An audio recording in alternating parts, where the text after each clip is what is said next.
Millet Marvels, changing the way world eats by Tenali Double Horse.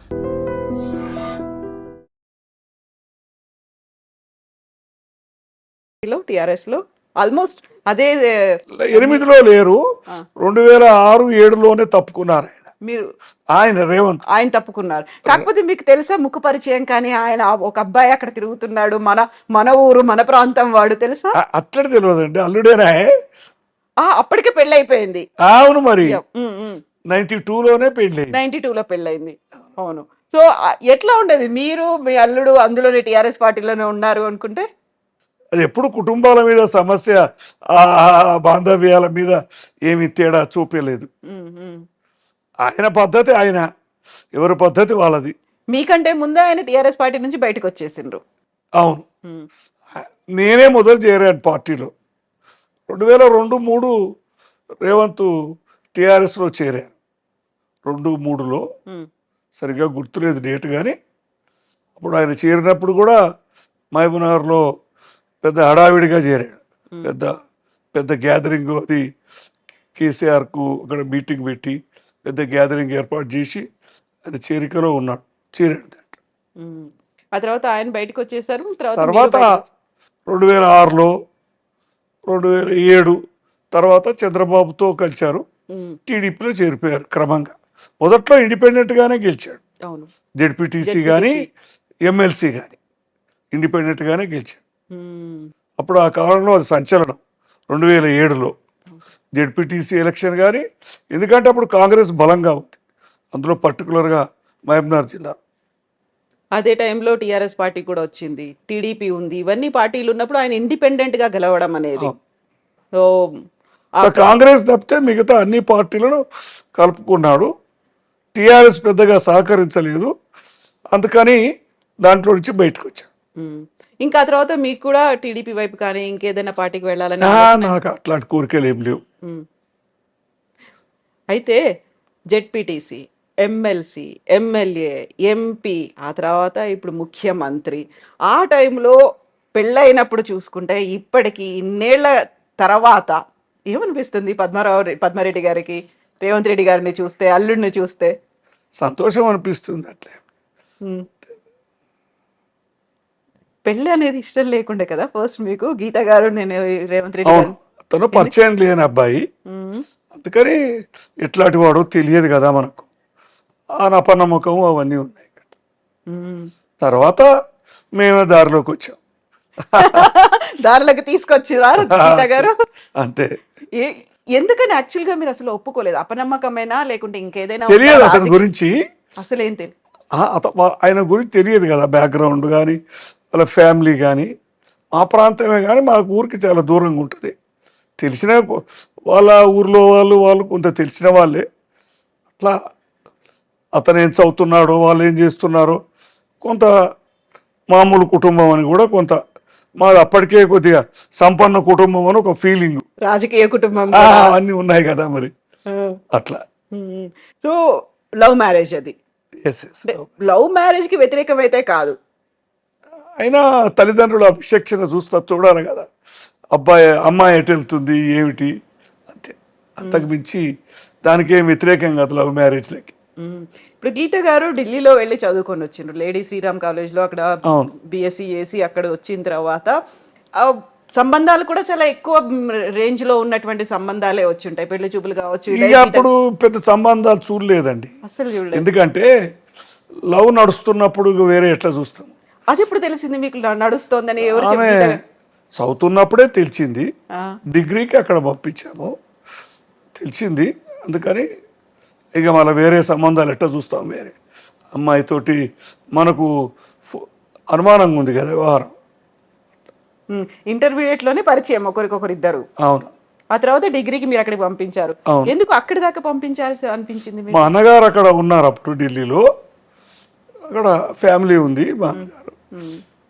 ఇక్కడ దూరం అయితే కొద్దిగా అనే ఉద్దేశం ఉంది కొంత, అందుకని అక్కడ పంపించారు. డౌట్ఫుల్, ఎందుకులే వద్దు ఇంకొంతకాలం చూద్దాము. ఎగ్జాక్ట్లీ. సో బట్ అప్పటికి కూడా ఇద్దరు స్టిక్ అయి ఉన్నారు. చివరి వరకు అమ్మాయి రేవంత్ ఇద్దరు స్టిక్ అయి ఉన్నారు. ఇక వాళ్ళ దాంట్లో అంత ఖచ్చితంగా ఉన్న తర్వాత మేము ఒప్పుకున్నాం. సో ఆ టైంలో గీత గారికి రాజకీయాలంటే పెద్దగా ఇష్టం లేదు అనేది విన్నాను. అంటే ఇక అన్నగారు పెదనాన్న చూసింది కదా, ఇది చాలా బిజీ లైఫ్, కాంప్లికేటెడ్ అని ఆమె అభిప్రాయం ఉండొచ్చు.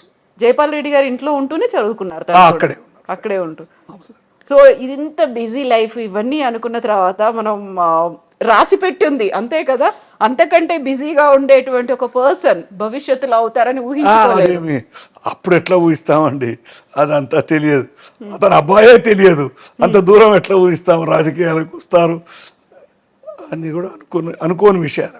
ముహూర్తాలు జాతకాలు ఇట్లాంటివన్నీ చూసుకున్నారా పెళ్లికి? మరి అన్నీ చూశారు. జాతకం కలుస్తుందా లేదా అనేది మేము పెద్ద పట్టింపు లేదు మాకు అసలు జాతకాలు. అందులో ఇది లవ్ మ్యారేజ్ అయినప్పుడు ఇంకా పట్టింపు ఏముంటుంది. బట్ ముహూర్తం మాత్రం చూసారు. చూశారు. గ్రాండ్ గా పెళ్లి చేయాలి, తండ్రిగా బాధ్యత, అదంతా ఎలా జరగాలో అలా జరిగిపోయింది సాధారణంగా. ఆ తర్వాత రేవంత్ రెడ్డి గారు రాజకీయాల్లోకి వచ్చారు. అంతకుముందు ఏదో ఒక చిన్న ఉద్యోగం చేసుకున్నారు, తనకంటూ ఒక చిన్న కంపెనీ పెట్టుకున్నారు, రాజకీయాలకు వచ్చారు. వెరీ ఇనీషియల్గా ఇండిపెండెంట్గా కంటెస్ట్ చేశారు, గెలిచారు.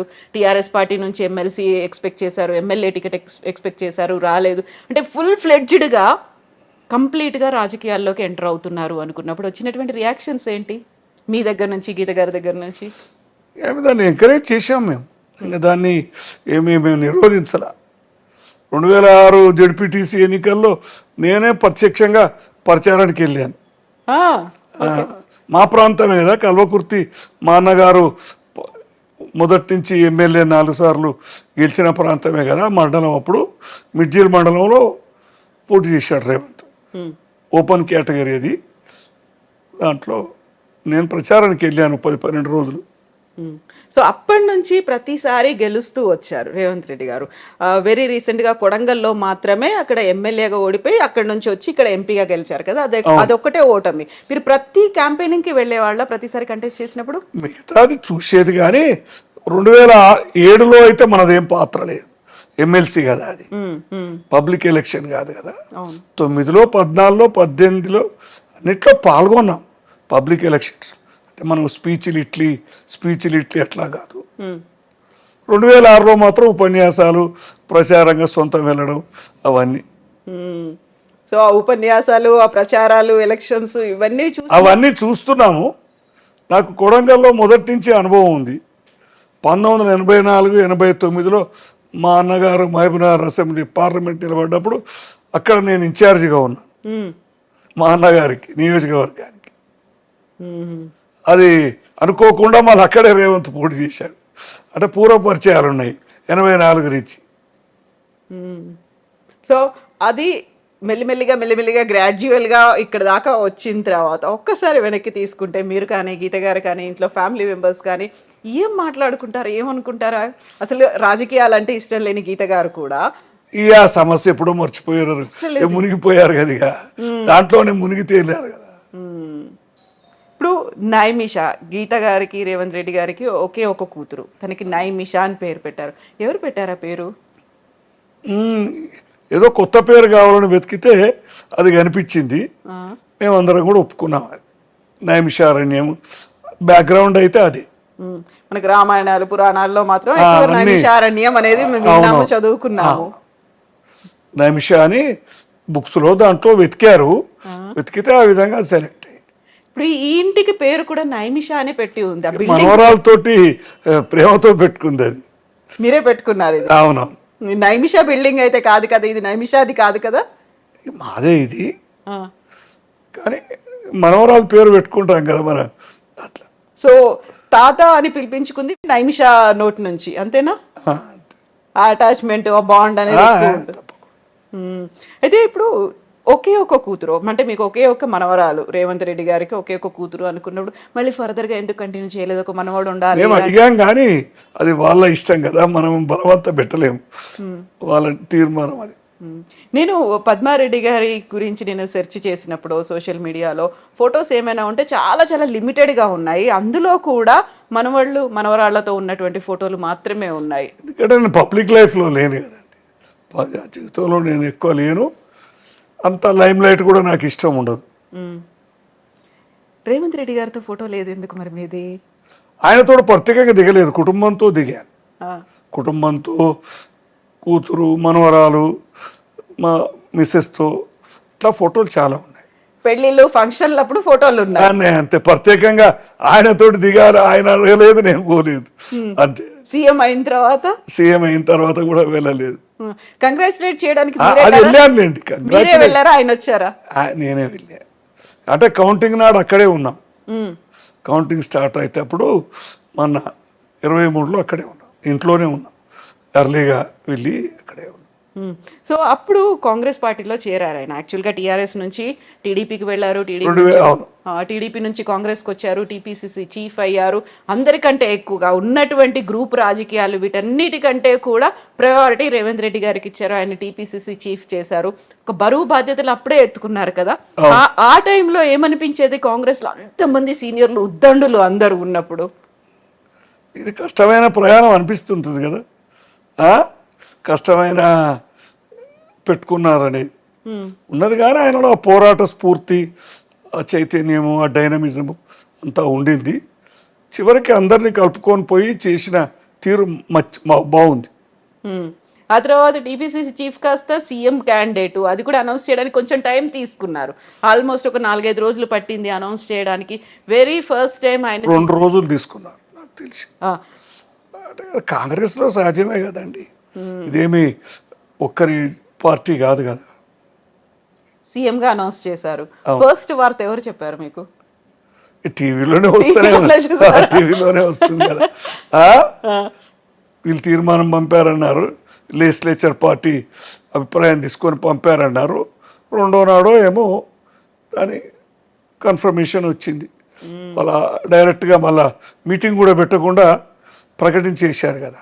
నార్మల్గా ఏమవుతుందంటే వాళ్ళ ఒపీనియన్ తీసుకొని మళ్ళీ మీటింగ్ పెట్టి చేస్తారు. కానీ అలా లేకుండా డైరెక్ట్గా Revanth Reddy appointed legislature party leader అని అనౌన్స్ చేసేసారు. తెలంగాణ రాకుండా కొంచెం జాప్యం చేస్తుంది, ఆలస్యం చేస్తుంది, ఆలోచిస్తుంది అనుకున్నటువంటి కాంగ్రెస్ పార్టీలోనే చేరారు రేవంత్ రెడ్డి గారు. టీపీసీసీ చీఫ్ అయ్యారు. ఆ తర్వాత ముఖ్యమంత్రి కూడా కాంగ్రెస్ పార్టీ నుంచే అయ్యారు కదా. ఒక్కోసారి విధి విచిత్రమైంది, ఇలాంటి చాలా విచిత్రమైంది విధి. రాజకీయాలు అలా ఉంటాయండి, ఎక్కడ ఎప్పుడు ఏం జరుగుతుందో చెప్పలేము. రాజకీయాల్లో అన్ని సాధ్యమే అంటారు కదా, అసాధ్యం ఏమీ కాదు. చాలా విచిత్రమైన పరిణామాలు. టీడీపీ నుంచి కాంగ్రెస్ రావడం, టీడీపీ అంటేనే పక్క కాంగ్రెస్ వ్యతిరేక పార్టీ కదా, పరస్పర విరుద్ధ సిద్ధాంతాలు అన్నీ ఉంటాయి కదా. అక్కడ నుంచి ఇక్కడికి రావడం, వచ్చిన తర్వాత ఇక్కడ నెగ్గుకు రావడం, ఇటు ప్రజల్లో కాదు అక్కడ ఉన్నటువంటి లీడర్లని, అధిష్టానం అందరూ. రేవంత్ అలా తన చాయిస్ను సరైన టైంలో కాంగ్రెస్లోకి మారిపోవడం. ఏం నచ్చుతుంది రేవంత్ గారిలో మీకు? డైనమిజం, చేయాలనే కోరిక, ఏదన్నా పట్టుదల. మొండి పట్టుదల అంటారా, ఏమంటారు మీద? మొండి అనొచ్చు, కొంత పట్టు విడుపు కూడా ఉందిలేండి. లేకపోతే కాంగ్రెస్లో ఆ పదవి సాధ్యం కాదు. ఇప్పుడు చుట్టూ అట్మాస్ఫియర్ అయితే విపరీతంగా ప్రజలు ఉంటారు, ఎదురు చూస్తూ ఉంటారు. వీళ్ళ దగ్గరికి వెళ్ళి కలిస్తే మనకి ఏదో పని అవుతుందేమో అనేది ఉంటుంది కదా. ప్రజల్లో సహజంగా నాయకుడు అన్నప్పుడు పనులు అవుతాయని, ముఖ్యమైన పదవిలో ఉన్న వాళ్ళకి వస్తారు. సో ఇప్పుడు రాజకీయాల్లో ఉన్నారు అంటే బోల్డ్ అన్ని ఆటుపోట్లు ఉంటాయి. నేను ఎప్పుడు దాని పెద్ద ఆడంబరంగా తీసుకోలేదు. నాకేం పెద్ద దూరం ఉన్నట్టే ఉన్నా, లేనట్టే ఉన్నా, అంత దాని అంత పొంగిపోలేదు, కుంగిపోలేదు.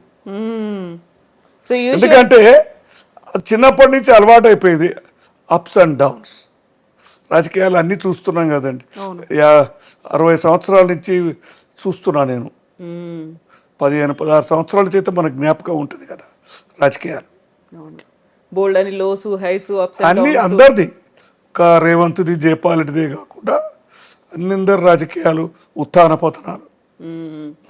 ఇలాంటి టైంలోనే చాలా వరకు మేము వాళ్ళకి వెళ్ళి మాట్లాడితే మా పనులు అవుతాయేమో అనుకున్నట్టుగానే ఆరోపణలు అనేవి ఉంటాయి, విమర్శలు ఉంటాయి. వీటన్నిటిని తట్టుకొని అవన్నీ లేకపోతే రాజకీయాలు కావు. ఇక సహజంగా విమర్శలు, ప్రతి విమర్శలు, తిట్టుకోవడాలు ఎక్కువైపోయింది ఇప్పుడు. ఏమనిపిస్తుంది ఆ తిట్టుకోవడాలు? అవన్నీ నాకు నచ్చే విషయాలు కావు సరిగా చెప్పాలంటే. అసలు నచ్చదు. నచ్చదు. ఎందుకంటే మా అన్నగారి చూస్తూ వచ్చాం కదా చిన్నప్పటి నుంచి కూడా ఆ ప్రభావం అంతా ఉంటుంది. సో ఇప్పుడు విమర్శలు ఆరోపణలతో పాటుగా ఆ, రేవంత్ రెడ్డి గారి మీద గతంలో వచ్చినటువంటి ఒక కేసు, ఓటుకు నోటు కేసు అనేది, దాన్ని ఎట్లా చూస్తారు మీరు? ఇవన్నీ కూడా రాజకీయాలు కుట్రలో భాగమే. జైలుకి వెళ్ళొచ్చారు, ఆ టైంలో జైల్లో ఉన్నప్పుడు ఉన్నటువంటి పరిస్థితి చాలా బాధపడవలసిన విషయం కదా. అడ్వర్స్ పబ్లిసిటీ, ఒకదానికి 1000 కల్పించి చెప్పడం, కుటుంబంలో అప్పుడు బాధగా ఉంటుంది. కూతురు కానీ, మనమరాలు కానీ, భార్య కానీ, వీళ్ళందరితో మనం షేర్ చేసుకోవాలి. అదే టైంలో నైమిష పెళ్లి కూడా అదొక విచిత్రమైన జరగడం. అప్పటికే పెళ్లి కుదరడము, ఆ 15 రోజుల ఎంగేజ్మెంట్ ముందే ఈ కేసు జరగడం. ఆ తర్వాత మీ మీద కూడా అలాంటి ఆరోపణలు, ఇప్పుడు రేవంత్ రెడ్డి గారికి మీరు బినామీలాగా ఉన్నారు అనే ఒక మాట కూడా వచ్చింది కదా, మీ మీద కేసులు పెట్టాలి అనే దాకా కూడా వెళ్ళింది కదా. కేసులేం పెట్టలేదు. ఇన్కమ్ ట్యాక్స్ రైడు ఆయన కేంద్రంగా నా మీద కూడా వచ్చారు, నా దగ్గరికి కూడా వచ్చారు. అన్ని రికార్డ్స్ చేశారు. రైడ్ జరిగింది, అన్ని రికార్డ్స్ అన్ని సెర్చ్ చేశారు. కొన్ని నోటీసులో వచ్చారు, ఇంకా అవి అపీల్స్లో ఉన్నాయి, తేలలేదు, క్లోజ్ అవ్వలేదా ఇంకా? లేదు, కొన్ని ఉన్నాయి, కొన్ని తేలిపోయాయి, కొన్ని నడుస్తున్నాయి ఇంకా. సో దీంతో పాటుగా ఎన్ని అవమానాలు ఇవన్నీ పడాల్సి ఉంటుందో, బ్లాక్మెయిల్ చేస్తారు, బెదిరింపులకు గురి చేస్తారు, ఇలాంటివన్నీ కూడా ఉంటాయి కదా. అవన్నీ మనకేం పెద్ద ఎఫెక్ట్ చేయలేదు, అవేం చేయలేదు. ఇప్పుడు ఒక మన ఇంట్లో ఎవరైనా ఒక పవర్ఫుల్ పొజిషన్లో ఉన్నారు అంటే ఆ పవర్ని మనం మిస్యూజ్ చేస్తున్నాం అనే దాంతో పాటుగా ఈ పని కొంచెం చేసి పెట్టండి, రికమెండ్ చేయండి అంటూ వచ్చేవాళ్ళు ఉంటారు. అవును, ఉంటుంది, సహజం కదా. ఇప్పుడు ఒక ముఖ్యమంత్రి దగ్గర కాదు, మంత్రి దగ్గర కాదు, చిన్న ఎమ్మెల్యే దగ్గర పని వాళ్ళకు కూడా ఎంతో రెస్పెక్ట్ ఇచ్చి లొంగి ఉండే సమాజం ఇది. వాళ్ళ దగ్గర పనులు అవుతాయని. కాబట్టి సహజంగా ముఖ్యమంత్రి, ఎంపీ ఏది ఉన్నా కానీ మొదటి నుంచి ఆ పని ఈ పని చేసి పెట్టండి అని వస్తూనే ఉన్నారు. అది మాకు మా అన్నకాలం నుంచి అలవాటైంది. కొద్దిగా మా అన్నకాలం ఉన్నప్పుడు అంత ప్రెషర్ నా మీద ఉండేది కాదు. ఆయన నేను వేరు కాదు కాబట్టి, నాకు తెలిసిన వాళ్ళు ఆయనకు తెలిసిన వాళ్ళు అందరూ ఒకటే కాబట్టి. ఇప్పుడు అల్లుడనే వరకు కొద్దిగా తేడా ఉంటుంది. ఆయనకు తెలిసిన వాళ్ళంతా నాకు తెలియదు, నాకు తెలిసిన వాళ్ళంతా వాళ్ళకి తెలియదు. ఊరి వాళ్ళు, నియోజకవర్గం వాళ్ళు వస్తుంటారు. ట్రాన్స్ఫర్లని, ముఖ్యంగా ఉద్యోగాలని, పోస్టింగులు, ఇవి ఉంటాయి, ఇబ్బందులు ఎక్కువ. ముఖ్యంగా ఈ పైరవీలు చేయించుకోవాలి, మీరు కొంచెం రికమెండ్ చేయండి పద్మారెడ్డి గారు అంటే ఏం చెప్తారు మీరు? ఇబ్బంది ఉంటుంది, కొన్ని తప్పవు, కొన్ని చేస్తుంటాం. నిజంగా ప్రస్తుతం ఉన్నటువంటి సమాజం దేనికి ప్రయారిటీ ఇస్తుంది? ఆర్థిక సంబంధాల చుట్టూ మాత్రమే తిరుగుతోంది. మళ్ళీ ఎన్నికలంగానే చాలా విరక్తి కలుగుతున్నాం. మంచి అనిపిస్తుంది కదా, లేడీస్ కూడా ఛాలెంజింగ్ జాబ్స్ చేసినప్పుడు చాలా బాగుంటది. ట్రాఫిక్ అసిస్టెంట్స్ గా నియమించిన ట్రాన్స్జెండర్స్ అందరితో సాల్యూట్ చేయించుకుంటున్నారు. ఫుడ్ డెలివరీ ఇవ్వటానికి వెళ్ళినటువంటి డెలివరీ బాయ్ అనిల్ పై కళ్ళ ముందు